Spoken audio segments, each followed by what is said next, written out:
প্রিয় দর্শক, এটি হচ্ছে গম ক্ষেত। আমি আরিফ চৌধুরী কৃষকের কথা বলি।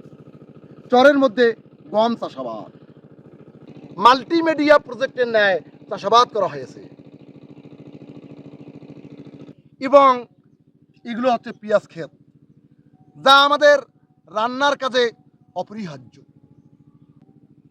এই সব কিছু মিলে কৃষি, বাংলাদেশ কৃষি প্রধান দেশ। এই দেশের কৃষি যত অগ্রসর হবে ততই দেশের উন্নয়ন হবে। কৃষির বিপ্লব ঘটলে দেশের অর্থনৈতিক উন্নয়ন হবে। অর্থাৎ আসুন আমরা কৃষিকে সম্মান করি, কৃষিকে শ্রদ্ধা করি। অর্থাৎ বাংলাদেশ যেদিকে তাকাবেন সেদিকেই কৃষি, কৃষি আর কৃষি। এই আমি একটা নাওয়ের মধ্যে বসে আছি, এটিও কৃষি। যাই হোক দর্শক, আমি আপনাদেরকে কৃষিমূলক ভিডিও উপস্থাপন করে থাকি। আমার ভিডিওগুলো আপনাদের কাছে পৌঁছলে আপনারা বেশি বেশি করে লাইক, কমেন্ট, শেয়ার করবেন। দর্শক ভালো থাকবেন, সুস্থ থাকবেন। আল্লাহ হাফেজ।